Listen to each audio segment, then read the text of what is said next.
Cette alerte du Comité international de la Croix-Rouge depuis plusieurs semaines.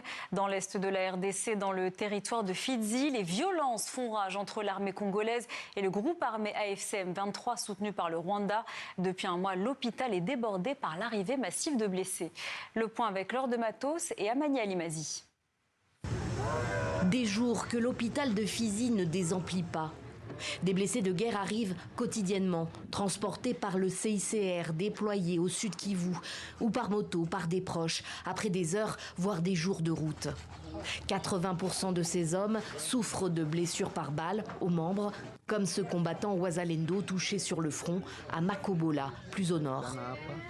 On m'a d'abord conduit dans de petits centres de santé, mais ça n'a pas été suffisant. Donc j'ai été transféré ici, à Fizi.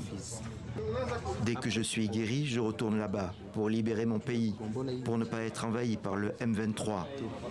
Si je reste handicapé, ce sera un problème. Mais si je marche et que j'ai deux bras qui fonctionnent, je vais combattre. Des combattants Wazalendo, des soldats des FARDC toujours aussi nombreux, de jour en jour. L'hôpital compte 25 lits, mais accueille près de 5 fois plus de patients. Le pic de blessés pris en charge remonte au début de l'année. Il y avait vraiment une disparité. La demande elle était importante par rapport à ce qu'on avait comme moyen. On était coupé de notre zone d'approvisionnement, Uvira, parce qu'Uvira était fermé. Burundi avait fermé ses frontières et on ne pouvait pas aller chercher les médicaments à Kalemi. Des blessés et des déplacés internes qui fuient les combats et affluent eux aussi des territoires et provinces environnants vers Fizi, où la situation est pourtant elle aussi très instable. La menace sécuritaire, elle est là parce que dans les hauts plateaux, nous avons les groupes Tukaneo, les groupes Ngomino, nous avons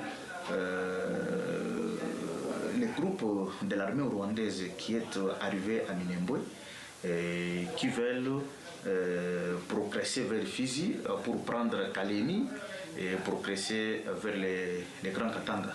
Des combats qui se poursuivent dans l'est de la RDC, alors que le gouvernement congolais et l'AFC M23 ont signé ce lundi un nouveau document à Doha dans le cadre des discussions de paix qui s'y tiennent depuis plusieurs mois. Un document qui porte sur le mécanisme de supervision et de vérification du cessez-le-feu.